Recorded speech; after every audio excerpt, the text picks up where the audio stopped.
بسم اللہ الرحمن الرحیم.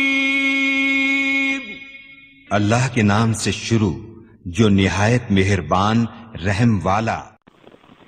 پیام لے کے جو آئے صبا مدینے سے مریض عشق کی لائی دوا مدینے سے.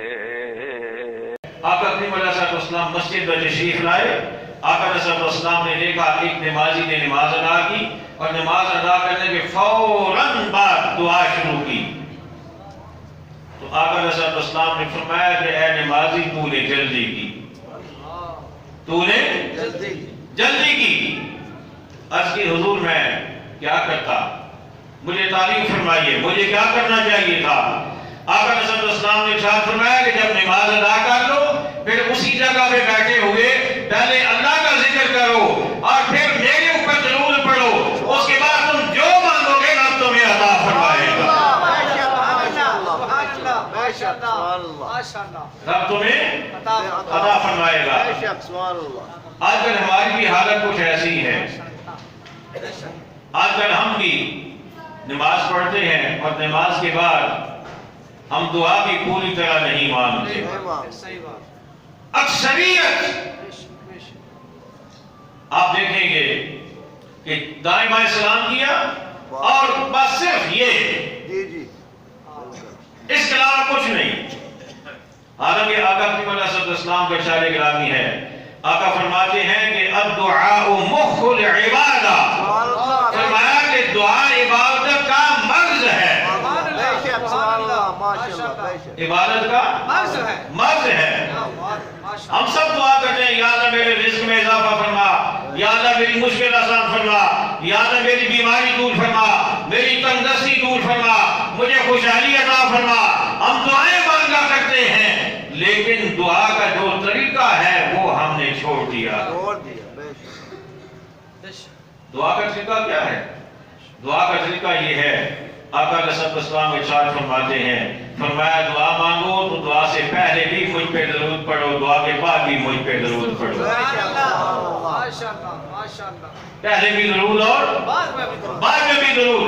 اور آقا کریم کا ارشاد گرامی, آقا فرماتے ہیں جب کوئی بندہ دعا کرتا ہے اور وہ درود اول آخر نہیں پڑھتا, آقا فرماتے ہیں اس کی دعا زمین اور آسمان کے درمیان جا کے رک جاتی ہے. اوپر جاتی نہیں, معلق ہو جاتی ہے, درمیان میں وہ رک جاتی ہے. فرمایا جب پہلے بھی دعا درود پڑھو گے بعد میں بھی درود پڑھو گے, تمہاری دعا, تمہارے الفاظ, تمہارے خیالات جیسے بھی ہوں گے رب انہیں نہیں دیکھے گا, رب میرے نام کو دیکھے گا.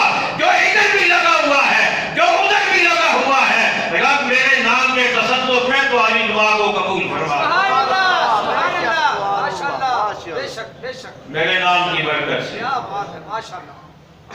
اور ایک اور بات بھی کہہ لوں, آقا علیہ السلام نے ارشاد فرمایا کہ اللہ تعالیٰ غافل دل کی دعا قبول نہیں فرماتا. غافل دل کی دعا مجھے بولیے قبول نہیں فرماتا. تھوڑا سا رک کے غور کریں ہم اپنی دعاؤں پہ.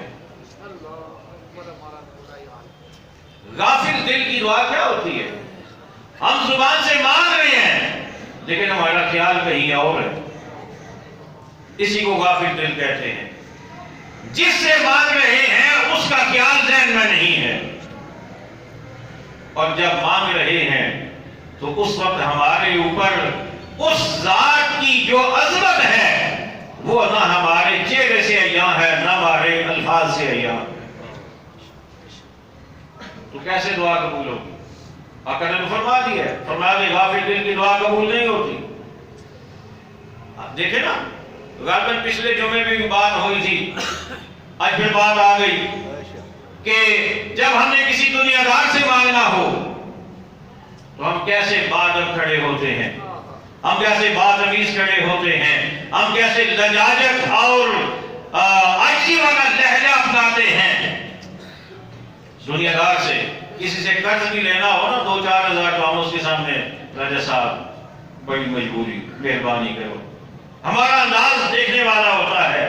لیکن جب ساری کائنات کے خالق و مالک سے مانگ رہے ہو سبحان اللہ تو اس وقت کیا ہمارے چہرے ہمارے الفاظ سے اس کی عظمت ظاہر نہیں ہونی چاہیے؟ بے شک بے شک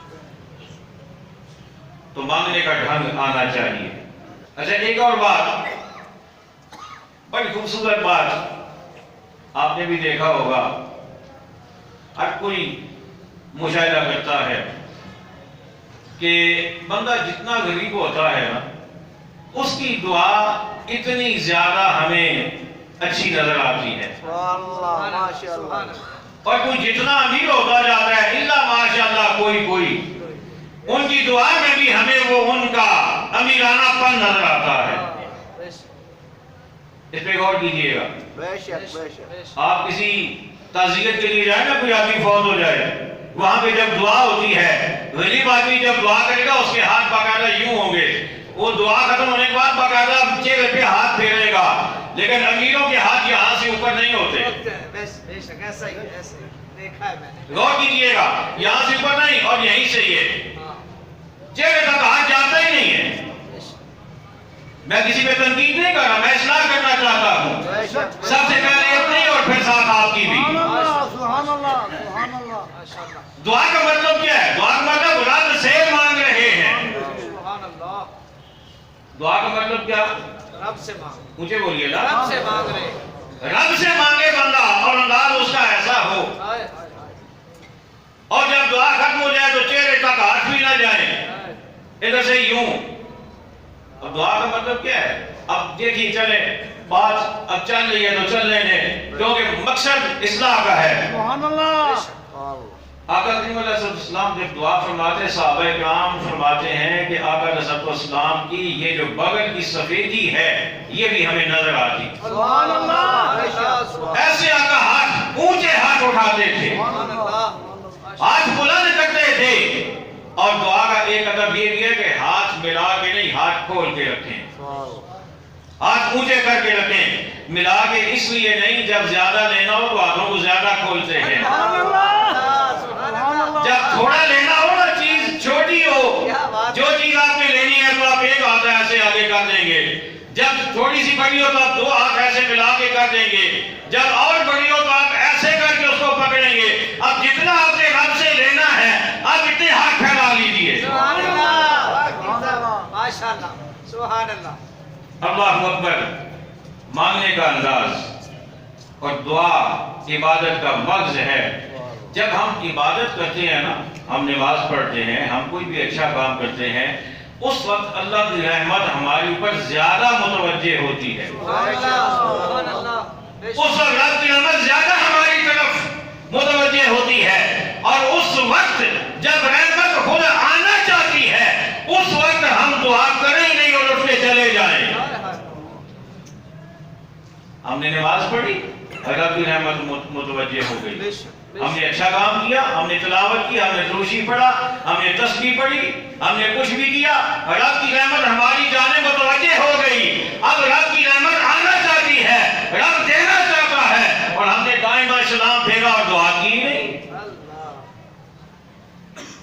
تو دعا رب سے مانگنا عاجزی بھی ہو، انکساری بھی ہو، لہجے میں لجاجت بھی ہو، لہجے میں عاجزی بھی ہو. اور آقا کریم علیہ السلام فرماتے ہیں جب دعا کرو تو رو کے رب سے مانگو، گر گرا کے رو کے رب سے مانگو. اور ساتھ آقا نے یہ بھی فرما دیا، فرمایا اگر رونا نہ آئے تو رونے والا چہرہ ہی بنا لو. شہنشاہ مدینہ الصلاۃ والسلام، شہنشاہ مدینہ الصلاۃ والسلام.